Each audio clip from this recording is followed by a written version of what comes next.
هناك احتمال آخر بالنسبة للجزائر، وهو أن تفعل كما حدث في عام 1963.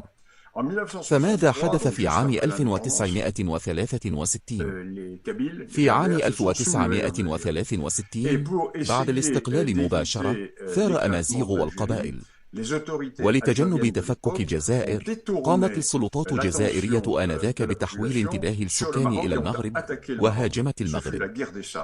كانت تلك حرب الرمال.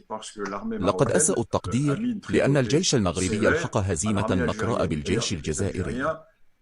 في الواقع لقد تعرض الجزائريون هناك لصدمة وإذلال إضافيين.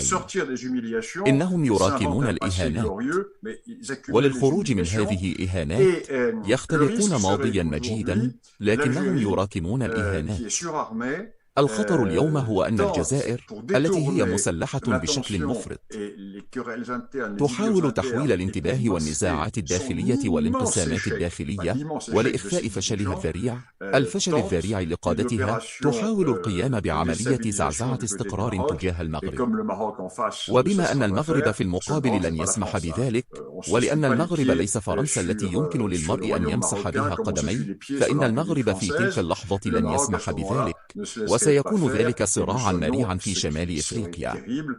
عندما نفكر في كل هذا، هناك قلق بالنسبة لنا كأوروبيين، لأنه لمكافحة الهجرة من جنوب الصحراء الكبرى المتجهة إلى أوروبا، نحن بالتأكيد بحاجة، ربما ليس إلى مغرب موحد، ولكن على الأقل إلى قوى تفهم أن لدينا مصالح متقاربة، بمعنى أنهم مثلنا يواجهون موجة هجرة ضخمة، وبالتالي فإنها خط دفاعنا الأول بطريقة ما.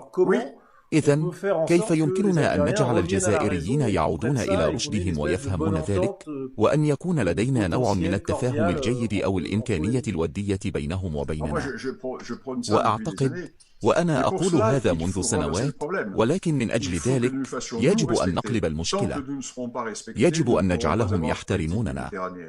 ما دمنا لا نحظى بالاحترام، لا يمكننا أن نكون لدينا سياسة متوسطية. يجب أن نجعلهم يحترموننا، ولكن بحزم شديد. الجزائر هي بلد لا يمكن أن تكون معه علاقات إلا على أساس موازين القوى في الوقت الحالي. موازين قوى مؤقتة. ما دامت الجزائر لم تقم بمراجعة ذاتية، وما دام النظام الجزائري لم يقرر مواجهة تاريخه، وما دامت الجزائر ستستمر في العيش على تاريخ مزيف وعلى ريع ذاكرة مصطنع تماما، فلن نتمكن من فعل أي شيء مع شخص يرفض رؤية الواقع. لا يمكننا النقاش. الجزائريون يدعون أنهم يعيشون في عالم مربع بينما نحن نعيش في عالم مستدير.